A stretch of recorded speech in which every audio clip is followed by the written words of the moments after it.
Hello students, मैं सरिता sir स्वागत करता हूं आप सभी का बहुत बहुत हमारे यूट्यूब चैनल पे। तो स्टूडेंट्स, हमारा आज का जो वीडियो होने वाला है वो कक्षा 9वीं गणित ब्रिज कोर्स का होने वाला है। तो स्टूडेंट्स, आज के हमारा जो वीडियो होगा उसमें हम दशमलव संख्याओं का अधिगम परीक्षण आज के इस वीडियो में सॉल्व करने वाले हैं। ठीक है, तो चलिए स्टूडेंट, ज़्यादा देर नहीं करते शुरू करते हैं। यदि आपने से पहले के वीडियो नहीं देखे हैं तो आप पहले के वीडियो ज़रूर देख लीजिए और उसके बाद इस वीडियो को देखिए तो आपको बहुत अच्छे से समझ में आएगा। चलिए शुरू करते हैं। तो स्टूडेंट, यदि इसमें पहला प्रश्न दिया गया है, निम्नलिखित संख्याओं को दशमलव में लिखिए। यानी यहाँ पर जो संख्याएँ लिखी हुई है इसको आपको दशमलव संख्या के रूप में लिखना है। अब स्टूडेंट, यहाँ लिखा है 13/10। जब भी नीचे जीरो वाली संख्या है तो अब 1 से अपन 13 का भाग देंगे, जीरो छोड़ देते हैं। 13 से भाग 1 देंगे तो 13 ही आएगा, है ना। अब एक जीरो है तो एक जीरो को अपन हटाने के लिए अब ऐसा ध्यान रखिए स्टूडेंट कि दशमलव एक अंक पहले लगाना। तो एक अंक के पहले दशमलव लगाएंगे तो यहाँ आ जाए। तो ये 13/10 जो है वो किस दशमलव के रूप में 1/3 कहलाएगा। अब यहाँ पर यदि हम देखें स्टूडेंट तो अभी एक जीरो को छोड़ देते हैं तो बचा यहाँ पर क्या 16। तो 16 का पढ़ा पढ़िए, 16 × 16 0 हो गया। और 16 का पढ़ा यदि हम पढ़ेंगे तो 16 × 9 में 144, तो ये आ गया 9। अब एक जीरो यहाँ का हटाना है स्टूडेंट तो हमको एक अंक पहले दशमलव लगाना पड़ेगा। तो दशमलव क्या हो जाएगा, ये 9, और कुछ नहीं है तो 0 लिख लीजिए। तो इसको जब हम दशमलव के रूप में लिखेंगे तो ये 0.9 कहलाएगा। अब इसी तरीके से इस जीरो को छोड़ देते हैं तो अब बचा 2। तो 2 1 × 2 ये हो गया 0। यहाँ से कर देते हैं तो 2 8 16 बचा 1, 2 5 10, यानी यह आ गया 8.5 बटे आ गया 10। अब नीचे से यदि एक जीरो को हटाना है तो दशमलव एक अंक और पहले खसक जाएगा, यानी ये खसक के यहाँ आ जाएगा। तो बराबर हो गया 0.85, और कुछ नहीं है दशमलव के पहले तो 0 लगा लीजिए। अब स्टूडेंट, इसी तरीके से इसको भी काट लीजिए। तो 5 का पहाड़ा पढ़िए तो 5 दूनी 10 हो गया, बचा 1 दशमलव लगा दिए, 10 हो गया, 5 दूनी 10, तो ये हो गया 2.2। ठीक है, चलिए अब स्टूडेंट हम छायांकित और अछायांकित भाग की बात यदि हम कर लें किसको हमको दशमलव के रूप में लिखना है ना। अब दशमलव के रूप में लिखना है तो उसको थोड़ा सा ध्यान से देख लीजिए कि यदि हम इसको गौर से देखें स्टूडेंट तो ये टोटल हमारे पास जो डब्बे दिख रहे हैं वो 100 हैं। तो यानी टोटल डब्बे कितने हो गए, 100 में से कितने भाग छायांकित हैं, 20। यदि इसको गिनेंगे तो कितने हैं, 20। तो ये हो गया 20/100। तो एक जीरो से एक जीरो कैंसिल हो गया, तो ये आ गया 2/10। लेकिन आपको बटे के रूप में नहीं लिखना है, इसको दशमलव के रूप में लिखना है। तो यानी नीचे से अपन को हटाना पड़ेगा। तो एक जीरो है ना, एक जीरो को छोड़ के क्या है 1, तो 2/1 का मतलब हो गया 2। तब एक जीरो के लिए तो अपन को एक अंक पहले दशमलव लेके जाना पड़ेगा। तो ये हो जाएगा 0.2। और अछायांकित भाग के लिए यदि हम देखेंगे तो ये 80 भाग जो है वो अछायांकित हैं।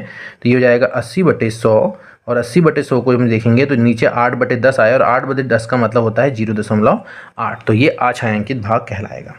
अब स्टूडेंट, यहाँ पर क्या है, संख्याओं को बढ़ते हुए क्रम में लिखिए। तो यहाँ पर बड़ा आसान होता है कि दशमलव वाली संख्या है ये भी 1.8, 2.2, 1.4, 3.0।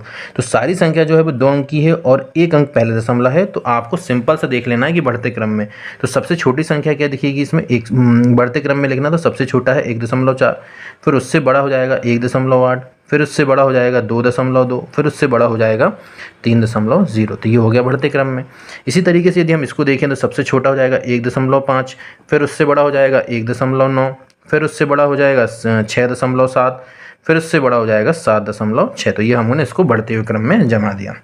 अब स्टूडेंट, इसमें प्रश्न क्रमांक 4 है कि इन दोनों को जोड़ना है। तो बड़ा आसान है कि हम इसको ऐसा जोड़ते हैं, 3.38 है। अब 4.4 और दशमलव के नीचे तो दशमलव लगा लीजिए। 4 यहाँ है और 4 यहाँ है। अब यहाँ पर 2 अंक है और यहाँ एक ही अंक है, तो 2 अंक बनाने के लिए यहाँ 0 लगा लीजिए। यहाँ तो एक अंक है, यहाँ भी एक अंक है, तो कोई दिक्कत नहीं, और धन है तो जोड़ना है। तो 8 और 0 को जोड़ेंगे तो कितना आएगा 8, 4 और 3 को जोड़ेंगे तो कितना जाएगा 7, दशमलव का दशमलव लग गया, 4 और 3 कितना हो गया 7। तो यानी जब हम इन दोनों को जोड़ेंगे तो क्या आएगा 7.78। इसी तरीके से इन दोनों को जोड़ेंगे तो यहाँ दशमलव के बाद 2 अंक है, तो यहाँ भी दशमलव के बाद 2 अंक बना लीजिए। यहाँ दशमलव के पहले एक अंक है, यहाँ भी दशमलव के पहले एक अंक है। अब घटा दीजिए आसानी से, 0 में से 5 गया, क्या जाएगा 5, एक कम हो गया यहाँ पे क्योंकि 10 हो गया था। 0 में से 5 घटाएंगे तो वो एक उधार लिए तो ये 10 हो गया, 10 में से 5 गया 5 आ गया, यहाँ बचा 3। अब 3 में से 3 गया, क्या हो गया 0, दशमलव है तो दशमलव लगा लीजिए। तो यहाँ 4 में से 2 गया 2, तो ये आ गया आंसर 2.05। अब गुणा करना है स्टूडेंट, तो गुणा करना भी हमने आपको सिखाया था, है ना। तो गुणा सिंपल कर दीजिए। अब दशमलव थोड़ी देर के लिए हटा दीजिए तो क्या हो गया ये 225 गुणित 12। तो 12 का पहाड़ा पढ़िए, 12 पंचे 60 का शून्य, हंसिलाई हो गया 6, 12 दूनी 24 और 6 30 का शून्य, हंसिलाई हो गया 3, 12 दूनी 24 और 3 27। अब हम यहाँ देख रहे हैं कि एक अंक पहला दशमलव था तो एक अंक पहला दशमलव लगा दीजिए। तो क्या आ गया ये 270.0। सेम इसी तरीके से इन दोनों का भी गुणा कीजिए और 35 और 42 का गुणा कर दी तो 1 अंक पहले और 1 अंक पहले, तो 1 और 1 2 अंक पहले आपको दशमलव लगा देना है। तो स्टूडेंट ये आपका होमवर्क है, गुणा करके आप हमें इसका आंसर कमेंट करके ज़रूर बताइए।